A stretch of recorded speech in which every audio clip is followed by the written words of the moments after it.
Welcome to the Ghostly Gallery podcast, a place where we explore the world of horror and mystery in film, television, literature, and popular culture. Welcome, everyone, to another show. Glad you could be with us. My name is Bruce Markison, and I am joined by co-host and producer Tracy Asteria. Tracy, how are you doing this evening? I'm doing good, Bruce. Keeping warm now that the chilly weather is moving in and Halloween is just a few more days away. So everything is really exciting. How's everything for you? Very good. It's World Series time in baseball. We were talking about that a moment ago because you are a Toronto Blue Jays fan. And by the time this airs, the World Series may already be over, but the Blue Jays did win Game 1, and I'm sure all of Toronto is extremely pleased. Oh, yes, they are. Yeah. The whole country is now blue. Yeah. First time the Blue Jays have been back to the World Series since the early 90s when they won back-to-back championships, 1992 and 93. Well, that'll do it for the baseball talk on this episode. We will now move on to the main event. And this week, we talked to actor Doug Decker. Doug, I'm not going to just use his last name. Doug is a featured player in the film Popeye the Slayer Man and is part of a growing horror film community in nearby Oneonta, New York. It's only 22 miles from where I am in Cooperstown. Doug will discuss with us his interest in horror, his decision to become an actor, and some of the other film projects he's done besides the Popeye film. Also, later in the show, we're going to talk to another actor, stage performer named Michael Collins, and he'll be discussing his new stage production, Dracula, A Comedy of Terrors, and that's going to be taking place in New York's capital region. So we'll have some fun with that as well. But first up is our friend Doug Decker. Doug, how are you? You know, I'm feeling pretty good today. Anytime I wake up and I can have a cup of coffee, it's a good day for me. How about you guys? Absolutely. Yeah, doing well. You're still living right in Oneonta, correct? No, I moved out to my wife's hometown of Stamford, New York. So I'm about 22 miles from Oneonta as well. But I spent most of my career and my life in Oneonta, New York. Yes. I had a chance to catch up with you just a few weeks ago, was at the Scaricon convention in Syracuse. This was early September. Was really good. A terrific panel from the Fright Night actors, and there were people from Terrifier. Some really great stuff that went on. Alex Johnson, who's the daughter of Jim Johnson. Jim used to run the event, and he's now turned things over to Alex, and the whole family did a great job. Was this, Doug, the first horror convention that you've ever attended as a celebrity, as an actor, not just as a fan? Well, Bruce and Tracy, it was the first horror convention that I've ever attended anyway. I am not a big horror fan.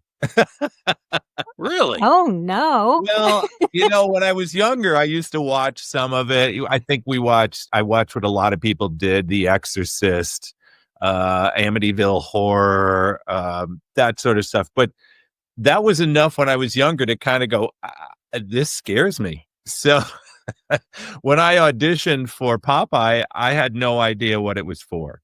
So only after I landed the part did I find out it was a horror film. Oh my gosh, no. Oh, wow. Yeah, it was pretty hush-hush when people were auditioning. At least on my end, it was pretty hush-hush. I had no clue. No. Oh my gosh. But now it's kind of changed my whole outlook on things.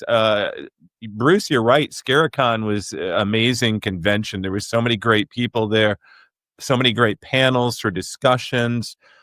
Everybody that I met that I'd heard of, without actually seeing them on film was just amazing. And the horror community is a great community, and it's really changed my mind on things. What was it like to have people ask you for autographs and people who have seen the movie ask you about what it was like to participate in a movie? That must have been a tremendous thrill. It's always very humbling when somebody comes up and asks for that, because I'm just a local guy here. I've been blessed with a lot of great opportunities, not only with film, but with music. So I feel very blessed about that. So I do remember the first time I ever got an autograph. It was because of playing music and being in a band. And some high school girls came up, and I was with my boss at the time, was working for the Eighth Note. And some high school girls came up and said, "Can I get your autograph?" And I kind of thought they were joking, and my boss kind of looked at him and said, "You want his autograph?" So it's always humbling, and it's always a great feeling when somebody comes up and asks for it. And I really didn't want to charge for it, but that's what happens at conventions. People charge for the autograph. So I was probably the lowest autograph that you could purchase. Oh my gosh. That sounds like so much fun, though. Did you have any standout moments or anything that truly surprised you that happened at that convention? Just the amount of people, I believe, that saw the film. I mean, it was fairly new. It came out in mid-March. So I would say it was fairly new altogether. It had a limited run in theaters across the country. Then it was on, I think, Prime and Apple TV, and now I think it's streaming, or was still on Tubi, but soon to be released on Blu-ray, from what I'm told anyway. Just the amount of people that came up. I was sitting right next to Sarah Nicklin, who also had a part in the film there. So, and of course, she's a lot better looking than I am. So there was a lot more people on that side of the booth. And she's done a lot more than I have as far as the horror thing. So, but it was just a great experience overall, all 3 days. And it was a surprise to see Bruce. I was happy to see him. That's awesome. Would you go back to another one? Oh, absolutely. They've already invited me back.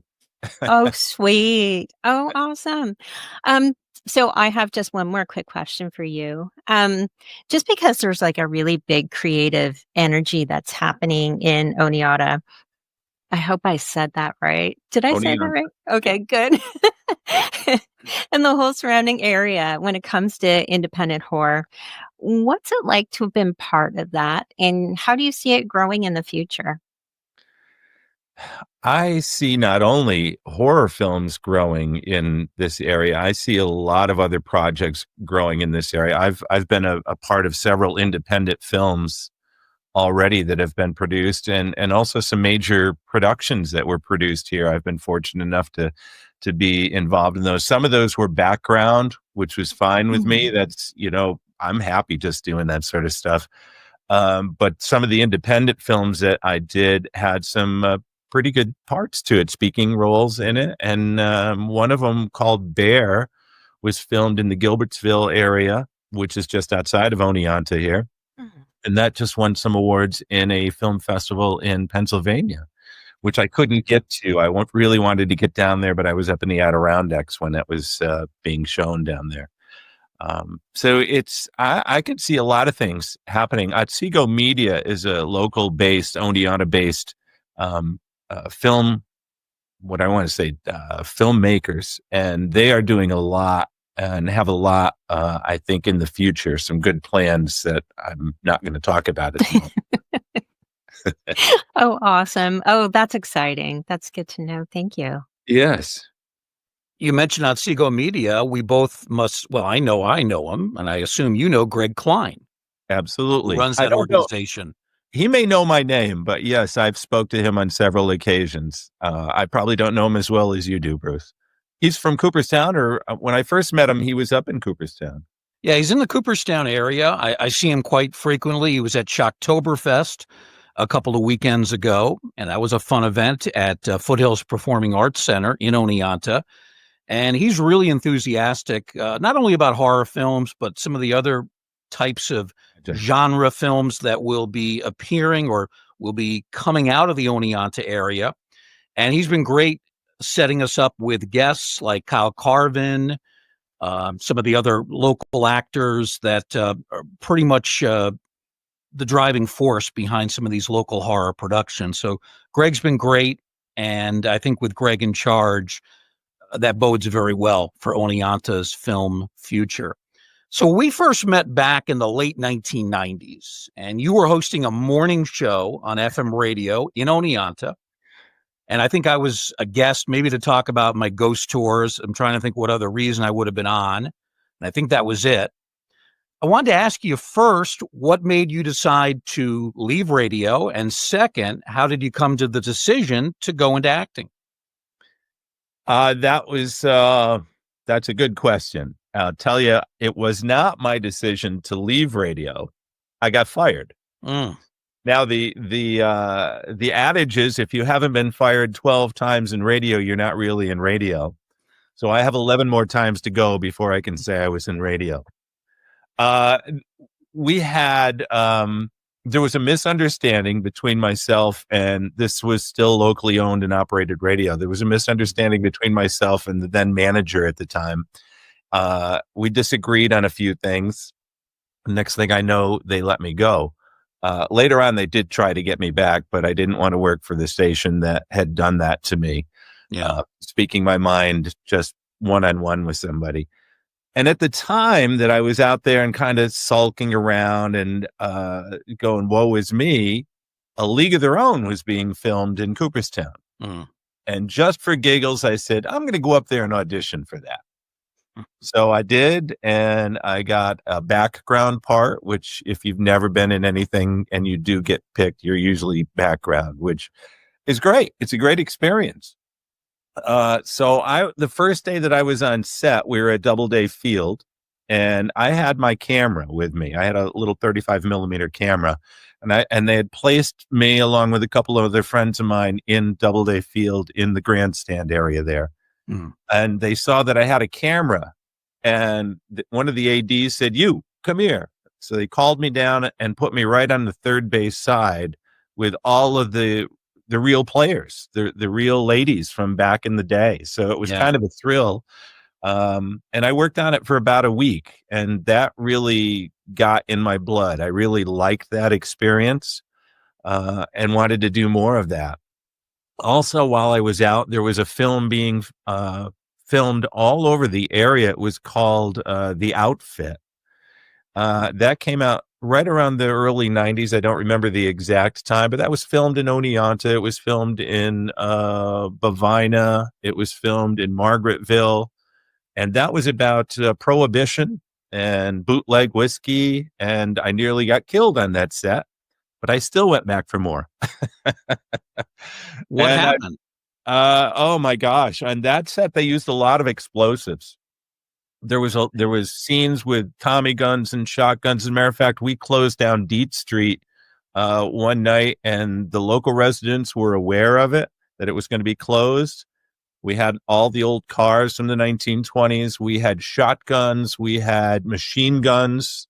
Of course, they're firing blanks, but it was the real deal.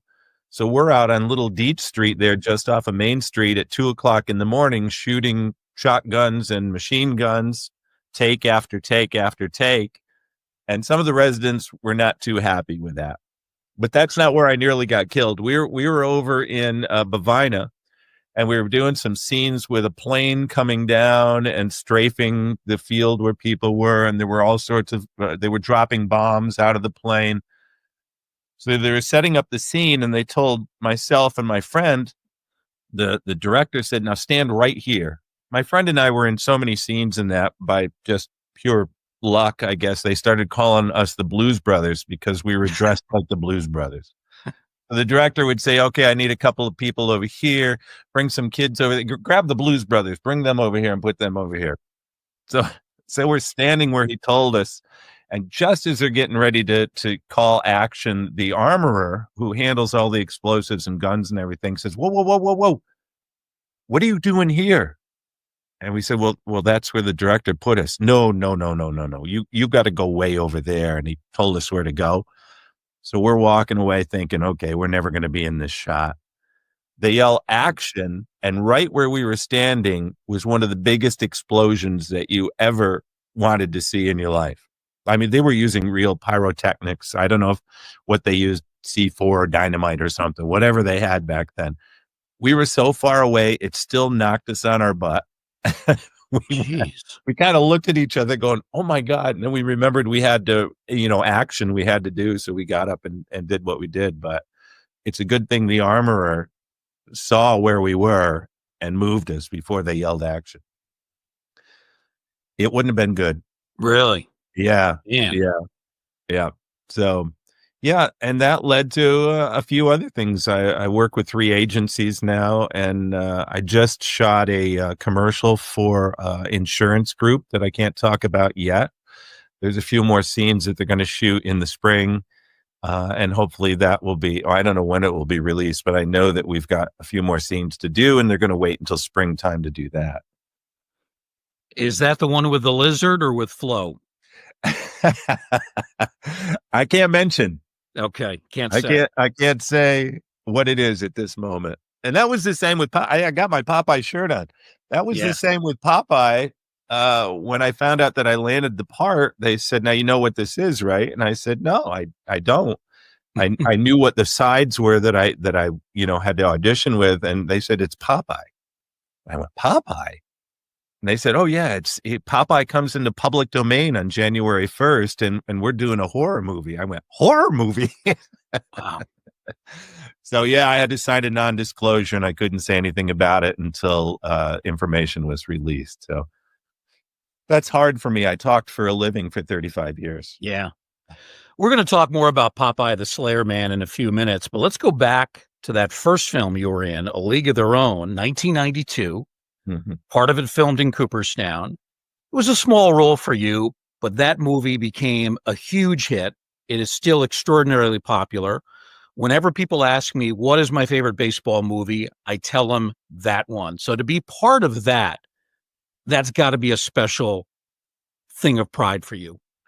I feel great about that. I feel great. I felt great at the time when it came out. They had kind of a premiere in Oneonta. I remember we all went to see it. And that was the first thing that I'd ever done that I saw on the big screen. Now there's something about that to see not only yourself, but any movie on the big screen.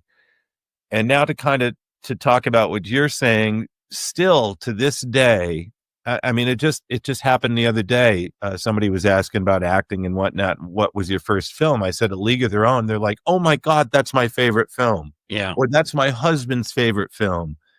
So it does hold a special place in your heart in that, even though I just had a small role, but it was my first film. So yeah, you can't expect much more than a small role, but you can see me in it. I don't look anything like this.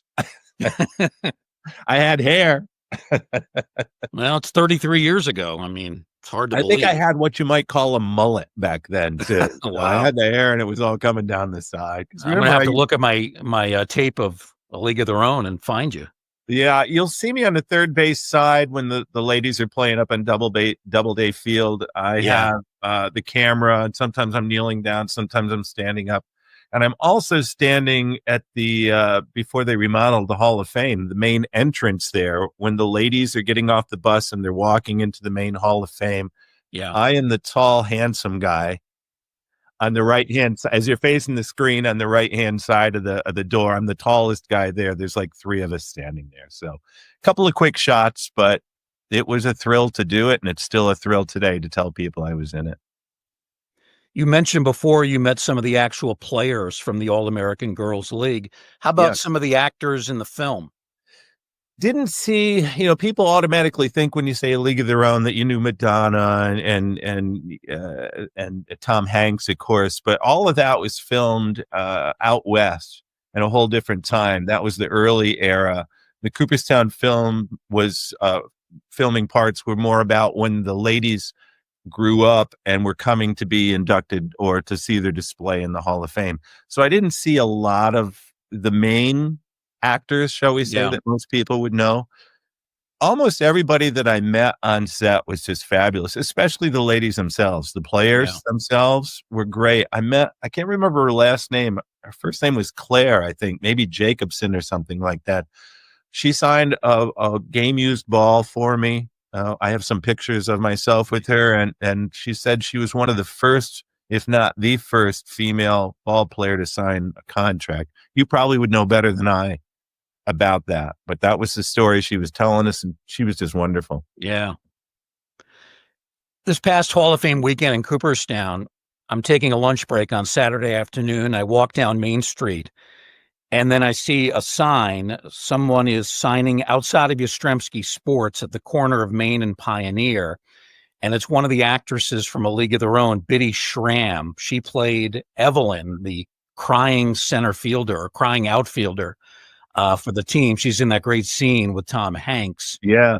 And she was delightful to talk to. So nice. I told her next time you guys come to Cooperstown, she was there with her agent. We have to give you a behind the scenes tour. We'll see if they let me do that, or probably one of the curators. But she was fantastic. So obviously you didn't get to meet her, but if you ever do, she is wonderful. Yes. Well, I believe that, because every single one of them that I had the opportunity to speak with were amazing. You know, imagine that time when they were playing and how thrilling that was. Yeah. So after A League of Their Own, did you decide, okay, maybe I need to take some acting classes or a workshop? I want to do this on a more of a full-time basis. What was your next step? Getting back into radio. Really? Radio was my passion. And acting is right there behind it. I would like to do more, but but radio is it. I got back into that. I got hired by a different company, which I ended up doing most of my career with. And I never went to work a day in my life at radio. You know, they say that find something you love and you'll never go to work a day in your life. I never did. And there were times that I might want to be acting, or there were times I might want to be playing golf or looking over some sports memorabilia with you. Yeah. But that had nothing to do with my job itself. I loved it. So acting kind of became a secondary thing for me.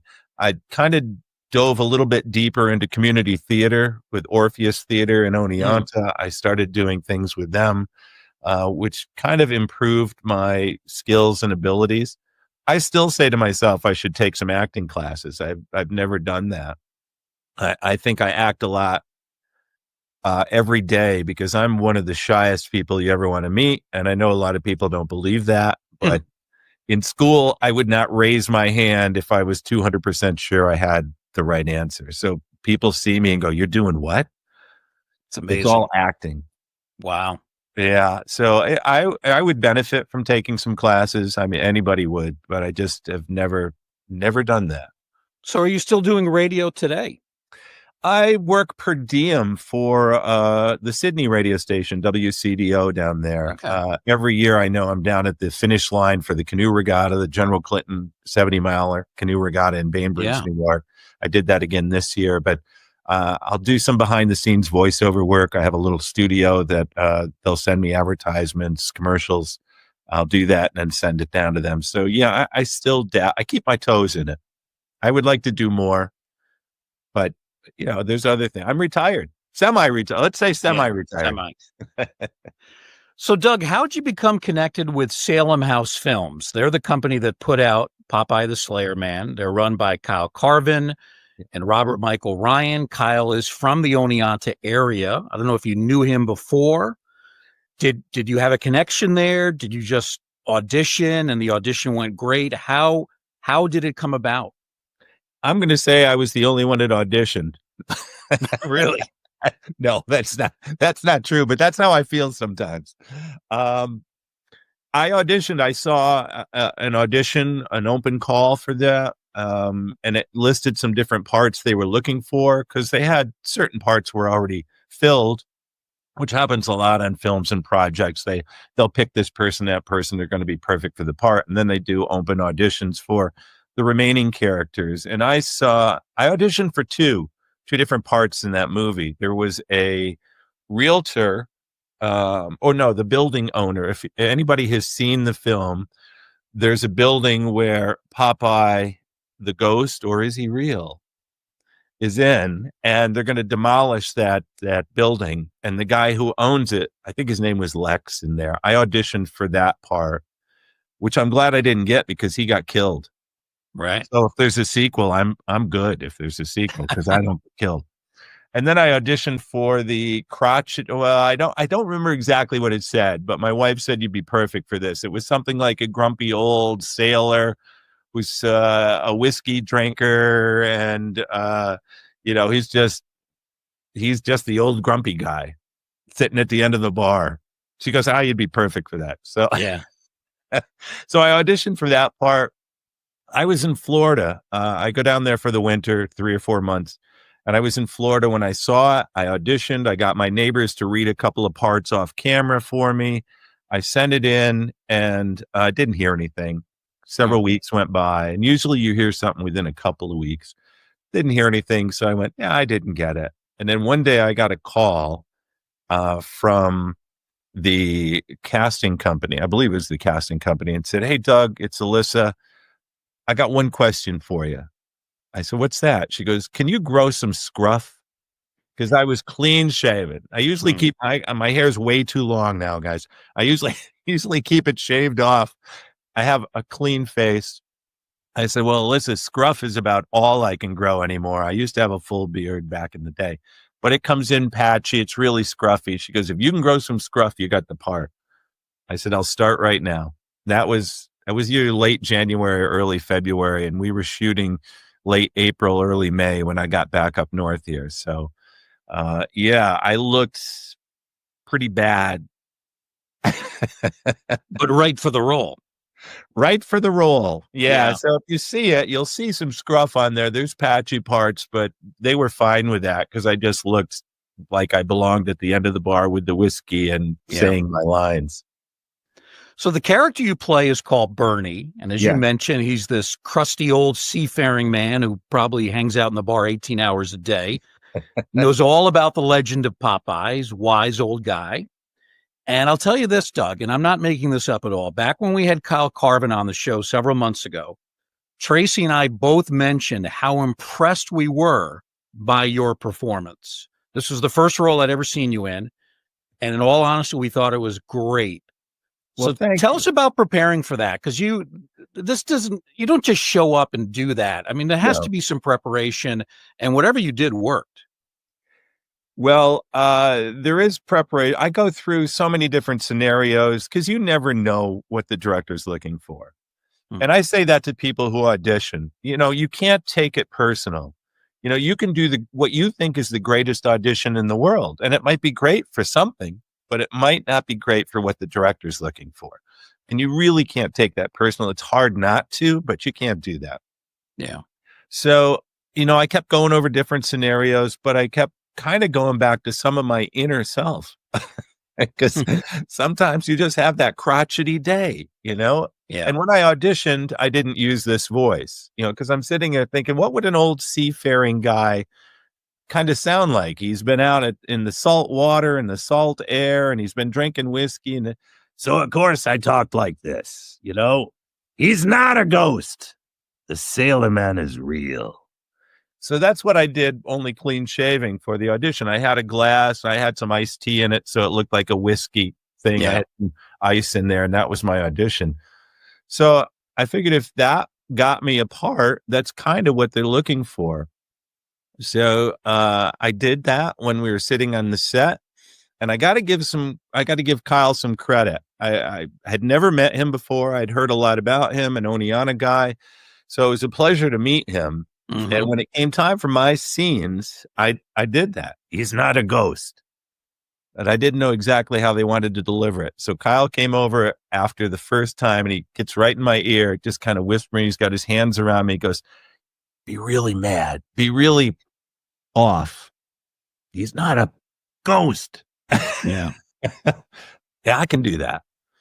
So I did that. I tried to say that as demanding or as mean or upset as I could be, because in theory, they keep saying this guy's a ghost, and I know he's not a ghost. Yeah.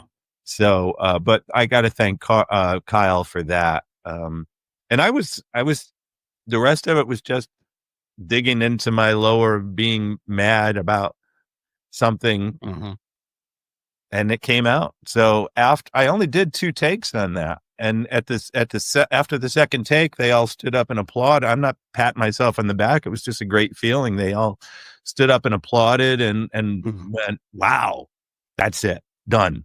That's great. Doug, how much fun was it to take part in the movie?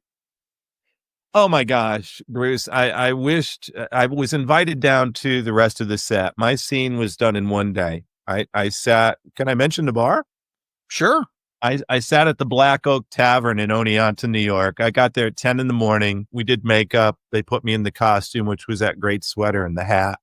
And then I plopped myself down at the end of the bar because I was kind of standing off back to the side because they were running through different scenes and scenarios and setups and all that. And they said, sit right here, sit at the end of the bar because you're going to be in the back establishing that you've been in the bar all day. Now, when you see the movie, you can't really see me back there, but it's all due to editing. So you really don't know. They wanted me there in case the camera showed that far. I'm sitting in the bar because I'm crazy old Bernie. And I had a nice beer in front of me. And every so often, Jim, who owns the bar and played the bartender there for a while, the male bartender, he'd come down and go, you need to refresh that beer. So just sitting there and watching the whole experience is amazing and so much fun. And all of the actors and actresses were just amazing. The whole crew is amazing. And sometimes you don't see that. Sometimes some of the actors are a little more, what's the right word? Above you. Yeah. Yeah. Not all of them. For the most part, every show I've been on has been great, and most everybody has been amazing to work with. But being local, Oneonta area, knowing some of the people, meeting people like Kyle and Jeff Miller. I don't know if you talked to Jeff. He's one of the producers. No, we haven't. Yeah, he's a great one to speak with as well. He's got a lot of things under his belt. But I wish I'd have gone down to where they were filming the interior scenes of the factory. That would have been great. They were there, I think, from 6 p.m. at night to 6 a.m. in the morning. They were allowed to use the factory for 2 weeks and then done. So it was put together quite quickly, and they did an absolutely amazing job with it. Could you have gone to watch those other scenes, or is there some sort of a prohibition? If you're not in the scene, we don't want you there. I was invited. So you were? Yeah, I could have gone down. And I kind of kicked myself for not going down, at least on one night to see everything. Because some of the people I didn't get a chance to meet. Jason, who plays Popeye, I wish I'd have met him in person.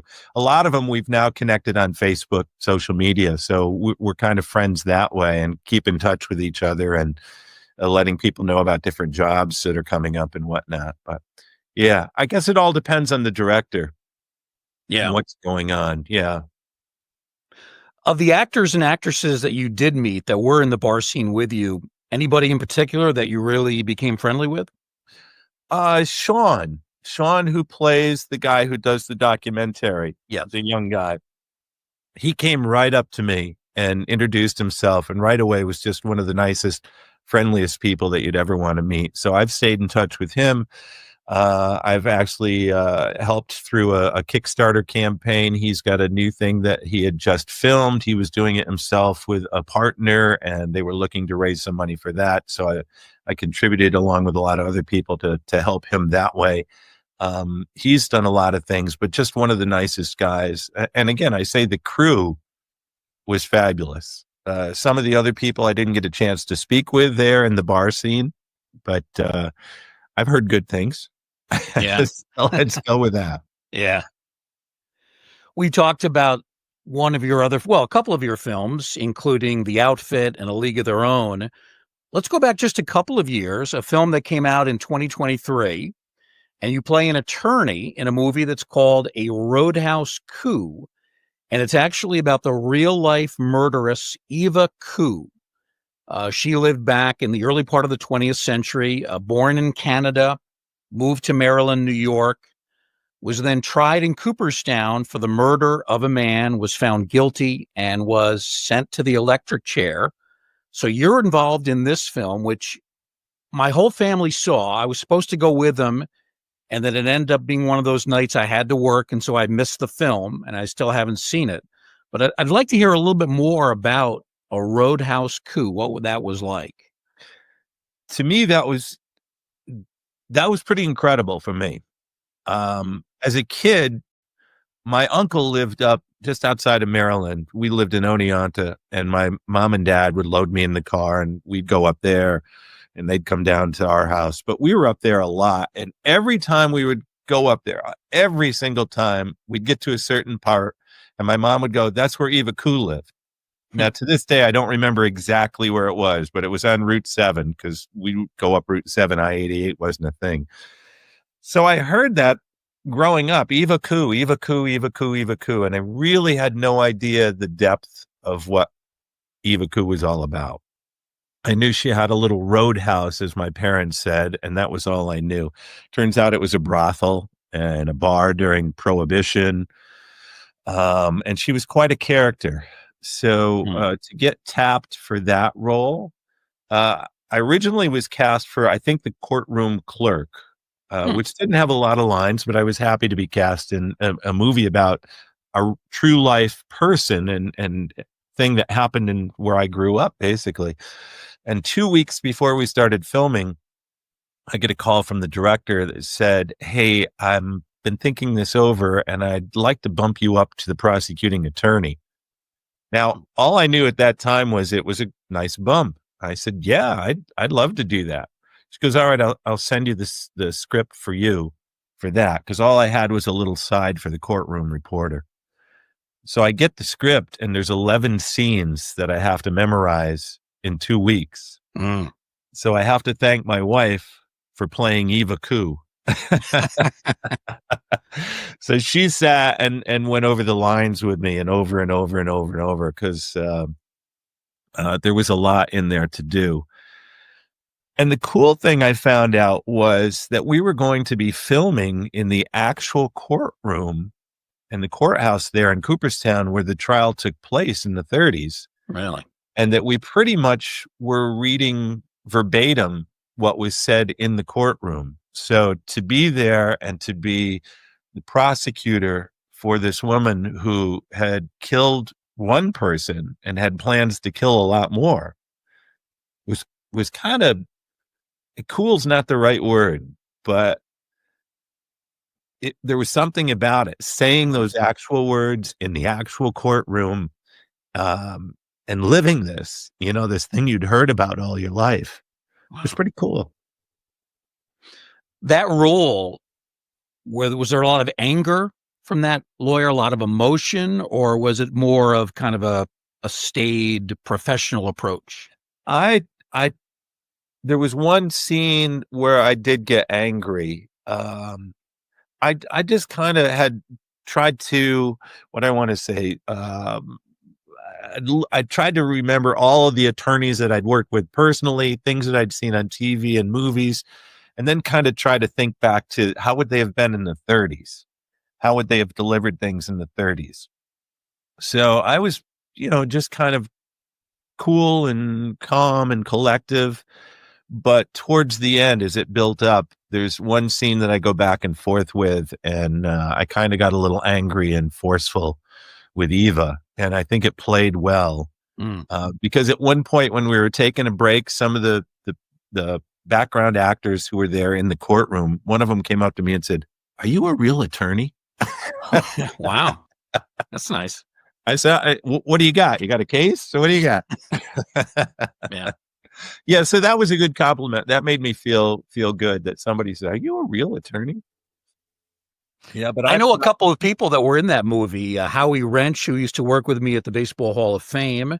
Yeah. And also the mayor of Cooperstown was one of the actresses. Yeah. Yeah, the mayor was in there. I didn't work with her directly as an actor, but I helped out on one of the scenes that was filmed over to Hanford Mills Museum that she was in. So I was behind the scenes in that, helping out for a day.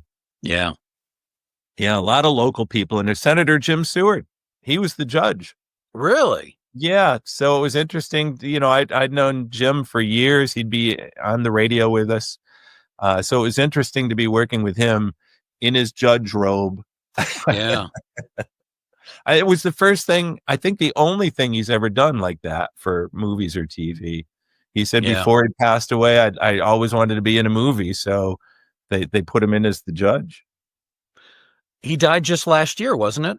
Yes. Yeah. Yes. So his wish came true before he passed away. Yeah. He had cancer. He was a great local politician, very influential. Absolutely. So this was a real challenge for you. This wasn't just being on camera and saying a few lines. This was a little more intense. It was. It's probably the most intense thing that I have done so far.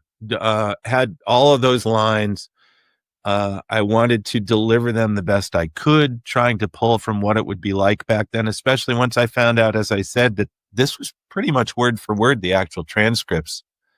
Because I know that the director had purchased the rights for that. However that is, that's beyond me. I don't know what you have to do that. But Yeah.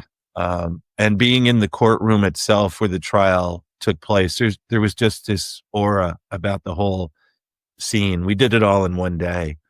It was the day after Columbus Day, I believe it was, because the courtroom was shut down. So we had one day to do it. Wow. Oh my goodness. Yeah. We couldn't mess up too much. Where can people find that movie? Is it available on streaming or renting on Amazon? I think it is. It might be on Prime. I did see it somewhere. It's called A Roadhouse Coup, the Eva Coup story. It was on Vimeo for a while, but I don't believe it's on there. I may be wrong with that, but you can search it, and I think it's still out there somewhere. It might be also be on DVD or Blu-ray as well somewhere. Nice. Yeah. Oh, wow. I will definitely have to look for that. It sounds fascinating. I liked it. So I'm just curious too, with all of the roles that you've had, have you developed a preference for the type of genre? Like, would you do another horror role or would you prefer something different? I've always wanted to do some comedic stuff. You know, I'm people say you're funny. I don't know. My wife says I'm funny. She has to say that. No, you are. You're definitely funny.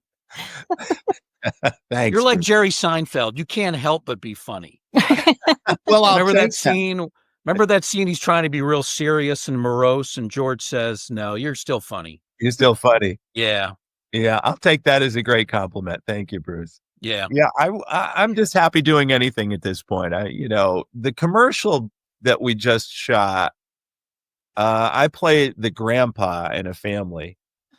That's how you know you're getting up there in age. I was the photographer on the third base side in A League of Their Own as a young guy with a mullet, and now I'm the grandpa in an insurance family.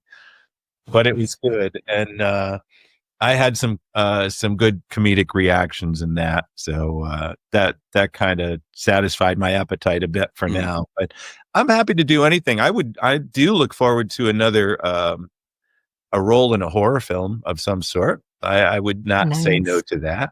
Yeah.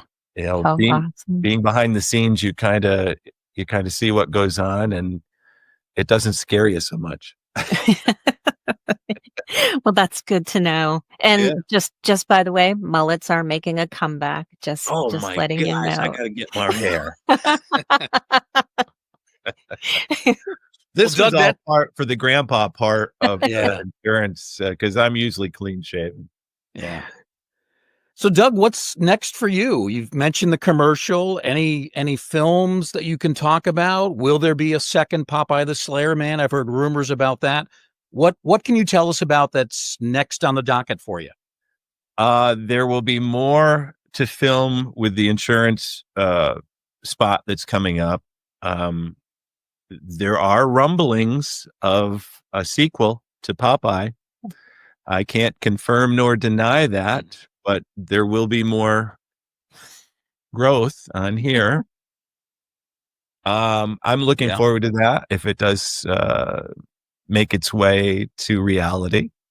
That's all we'll say about that right now. I never know what's going to happen. There was just I just got a call, but it was just a little out of my age bracket. They were looking for middle age. So I quick Googled, what is middle age now? They were looking for middle age for a commercial that was going to be in the essence of the Windows 95 launch dance. I don't know if you remember that. I had to go back and look at it. And it's a bunch of middle-aged men dancing on stage when Windows 95 was having its launch party, and they were dancing like, I can do, that's me. That's how I dance. So I'm still I just saw it the other day, so I'm still thinking it's sending it in and just saying, hey, look, if you need one more person, if you're looking for somebody who can't fill the whole role, I'd be happy to do it. That's being shot in Syracuse. So we have Oneonta. We have a lot of stuff in the Albany, Troy area being with film, a lot of stuff downstate. And not too far away, the Kingston area, the Newburgh area. As you get closer to the city, I do get calls for that. And Syracuse area, which I'm fortunate I have friends who live in Syracuse, so I can stay overnight if, it's a couple of days shoot out there. I don't have anything definite on my schedule right at the moment, other than I know more about that. The insurance commercial will be picked up again. Well, all in all, it sounds like acting is going very well, even though you're supposedly retired, but not really.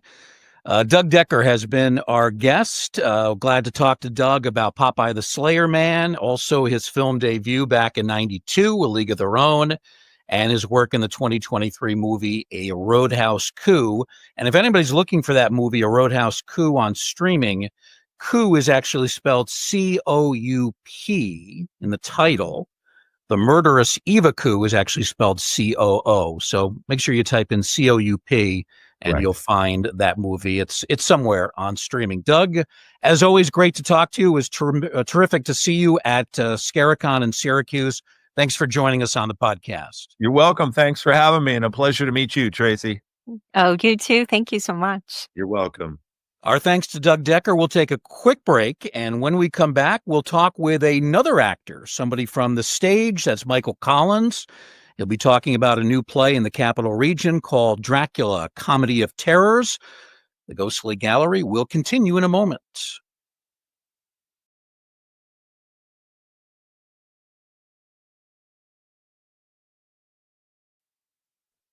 Our thanks to actor Doug Decker for joining us on this week's edition of the Ghostly Gallery. We are back after the break and ready to talk with our second guest. We're chatting with stage actor Michael Collins about a new theater production, which is coming to Central New York. It is called Dracula, a Comedy of Terrors. It features a cast of 14 community theater veterans and some newcomers. Dracula, a Comedy of Terrors will premiere at Congregation Beth Israel in Schenectady, New York on Thursday, October 30th. So that's the day before Halloween.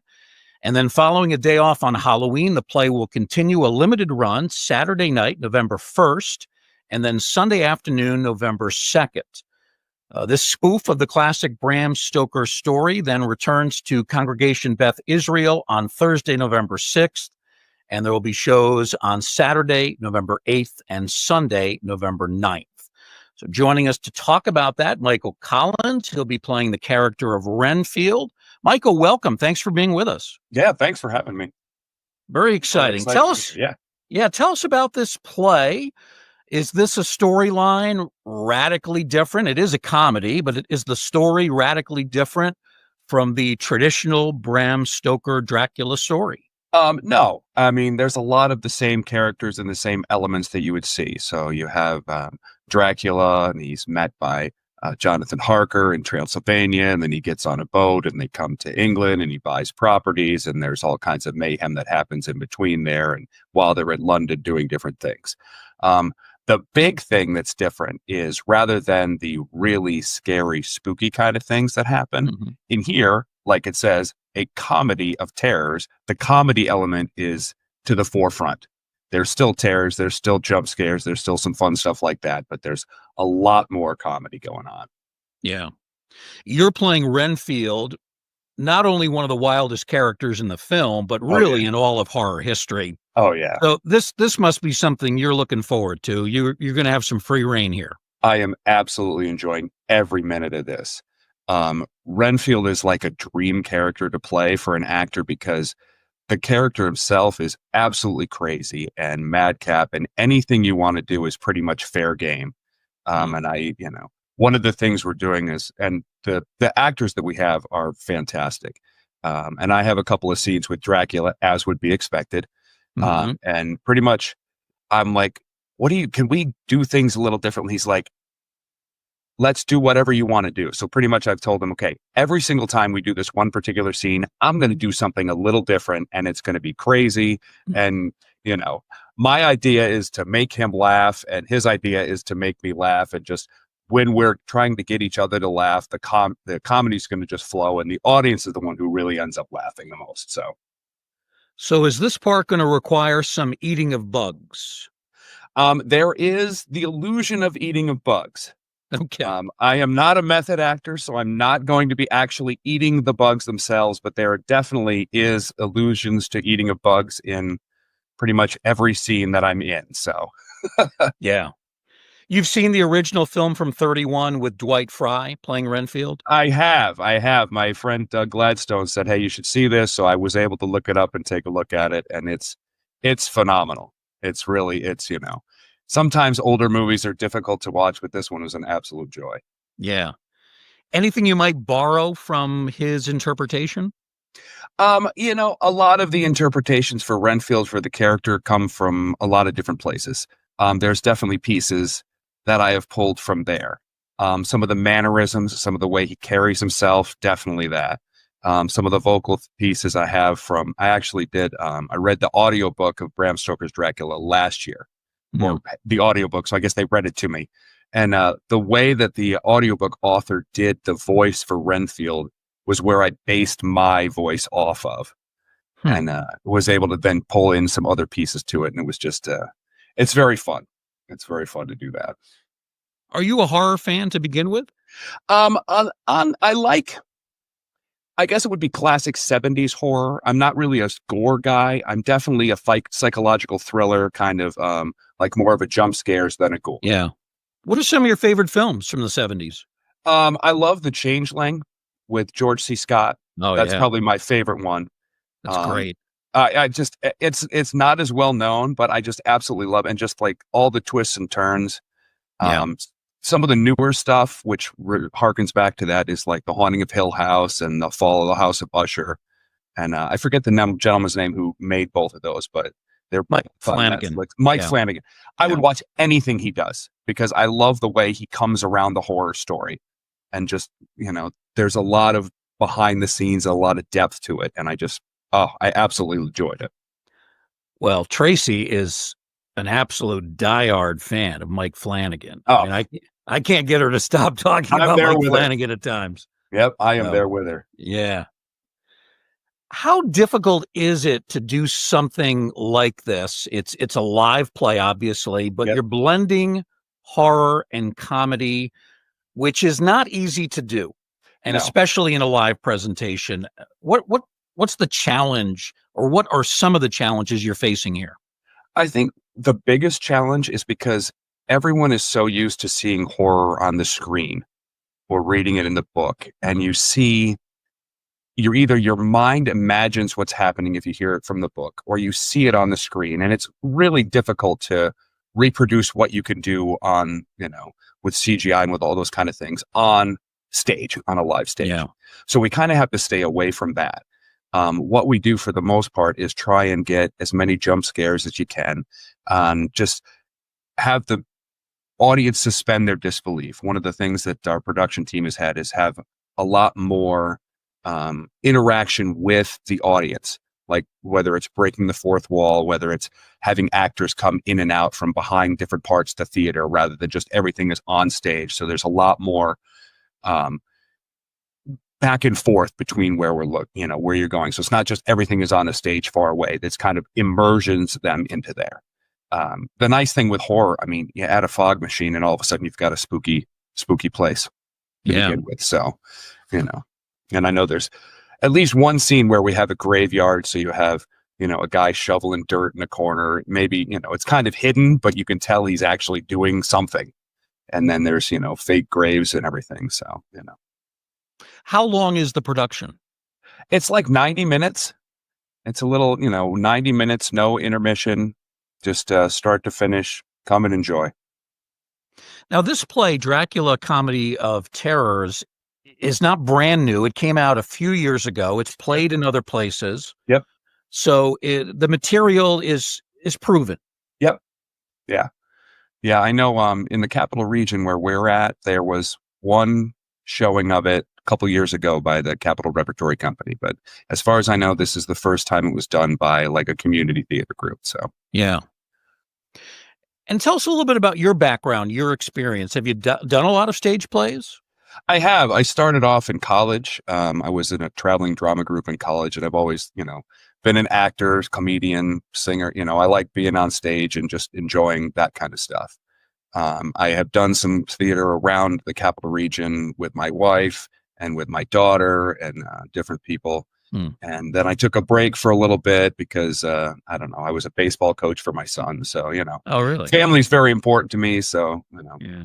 we do that. But now that they're all, grown and going to college, I have a little more free time so I can take up the acting bug again. And, it's great because you get to meet all kinds of people and to show your craft and learn from them. And I don't know. I just like being a comedian most of the time. So this Renfield role is absolutely perfect. Yeah. So you've got comic experience. Have you done previous horror themed plays? I haven't done any horror theme. This is actually my first horror theme play. So I'm very excited about it. Tell us a little bit about the venue, what it's like. The venue itself, it's a synagogue. So it's basically a synagogue and like a fellowship hall with a stage on the other side. So you have the synagogue to the one side, which is closed off. And then where you're at, there's a stage. And then there's seating and chairs in the beginning part.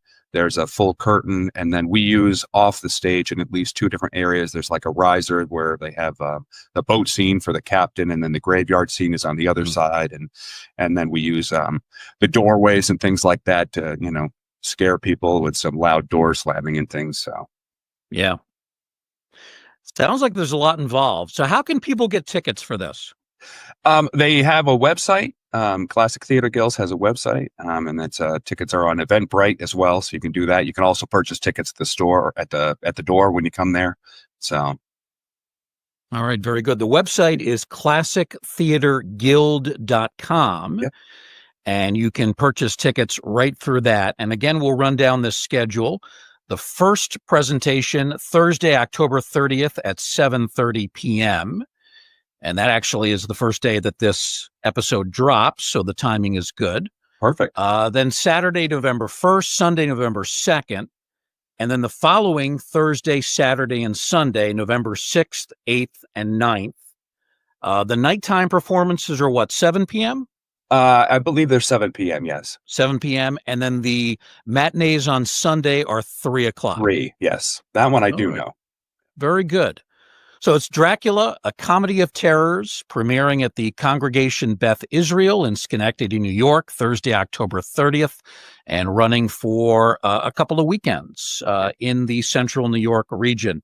Michael, thank you very much for joining us. Best of luck. I hope you sell out each show, and I hope your Renfield is memorable. I'm sure it will. Thank you. Yes, I had definitely having a great time doing it. Thanks for having me on. Very good. Our guest has been Michael Collins talking about Dracula, a comedy of terrors. We thank Michael. We also thank our earlier guest, another actor, Doug Decker. And of course, my thanks to co-host and producer Tracy Asteria. We thank all of our listeners and viewers as well. We appreciate you joining us in this Museum of the Macabre. And we do hope we'll see you again next time, right here in the Ghostly Gallery.